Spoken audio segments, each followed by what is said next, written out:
seconds or you're pushing, you know, right there is first thing. Where'd you go to basic training at? Fort Jackson, South Carolina. And you knew your job headed to basic training? You chose that? Yeah, the way it works is that you take an aptitude test for the military. It's called an ASVAB.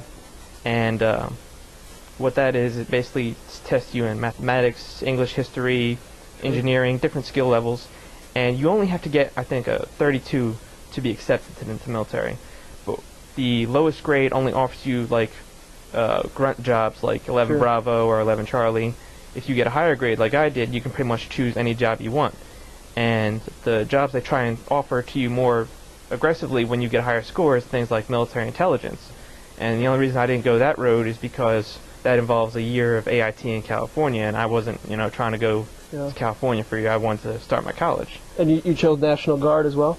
Yes. I could have gone active, but like I said, I wanted to do college, and it's very hard to balance college and active duty, so I chose 92 Alpha, which is basically maintenance support and helping mechanics, you know, get equipment up and running or keeping it up and running and just supplying them with the things they need to do their job. This is for the Army National Guard?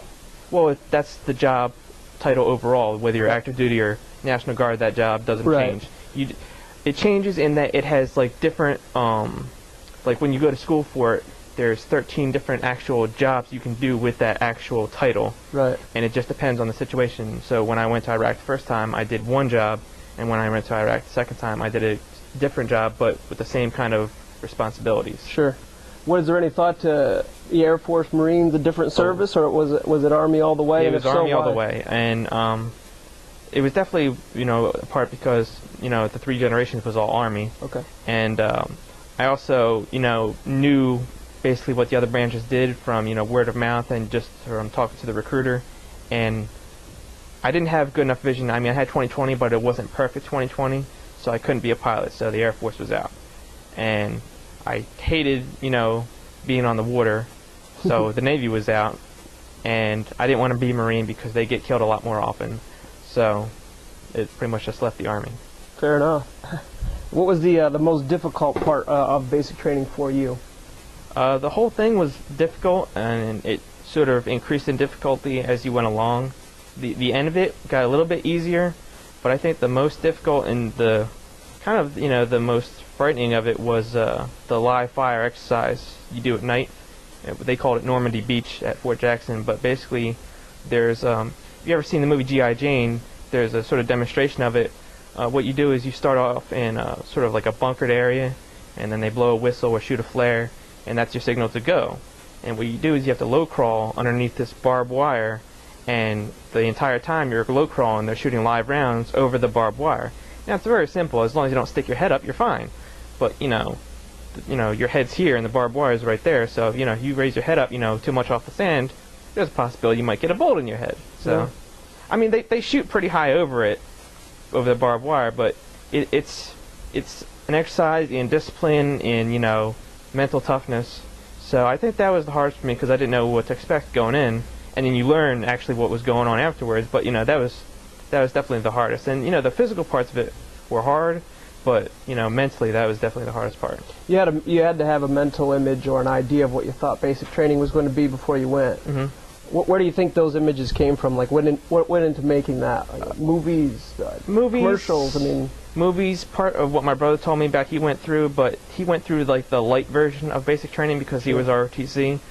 Like actual basic training, at least back in, you know, when I went through, was a lot harder, and it got even more harder if you went to somewhere like Fort Knox or Fort Benning.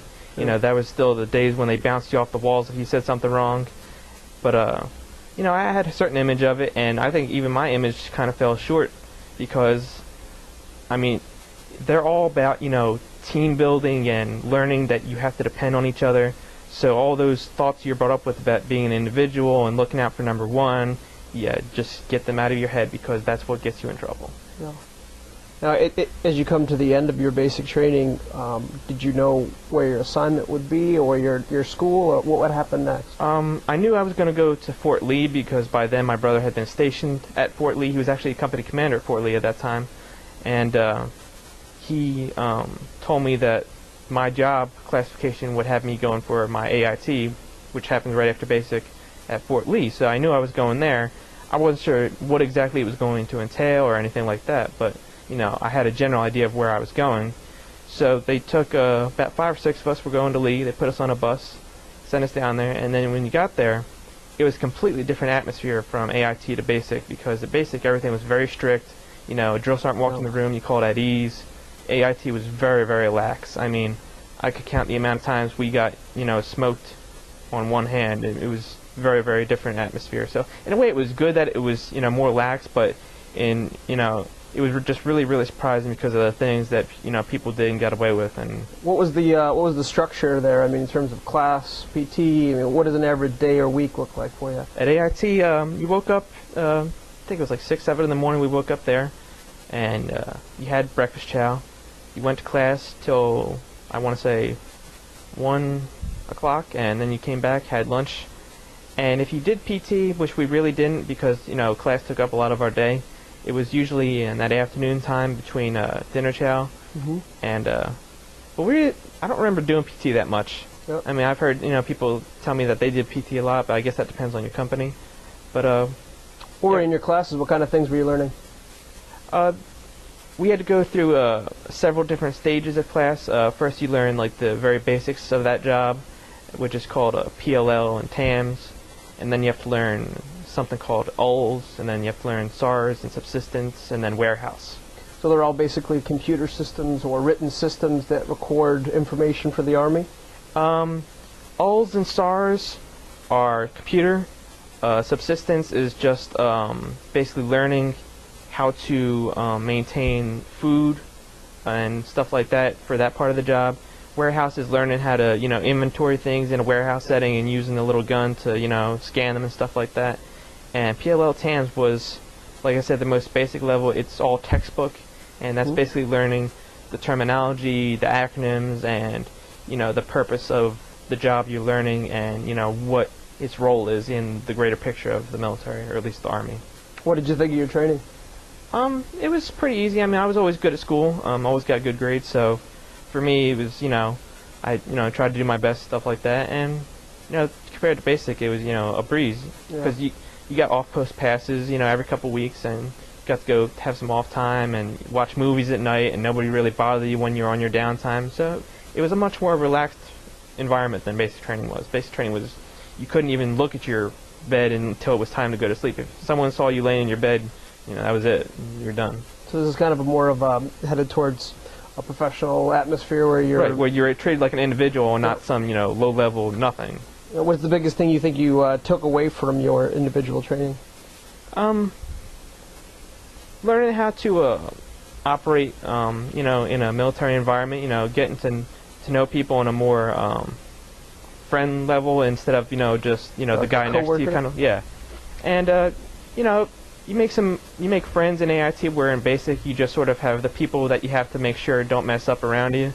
And it was a lot more of a business level kind of organization rather than a break you down kind of organization. So I think what I took out of it was learning how to socialize in a military environment, and also just learning my job, learning how to do what I had to do as best I could. In hindsight now, as you look back, specific to your training, do you think there's anything missing or something after you've deployed and you've been with a unit that would be important to add to the training or subtract? Well, I mean, hindsight is 20/20, but at the time, they gave me what I needed to do my job, for what was necessary of me. When you deploy, it's a completely different picture because, especially when you're National Guard, because you go from being, a once a month, 2 weeks a year soldier to being an everyday in a combat zone soldier. So they send you to training before you actually deploy to actually learn how to, operate in that kind of environment. And also they give you, training on things to look out for, what you need to be aware of in, a combat zone. So there's a lot more things that go on that are different. So I don't say that anything was missing, but, anytime the military is putting you in a new situation, they always try and make sure you have some kind of training or preparedness for that new step, that next level. So once you graduate, you're headed back to your National Guard station? To my unit, yeah. We don't, in the National Guard, you don't really have bases. You have individual units, and they have armories, and my armor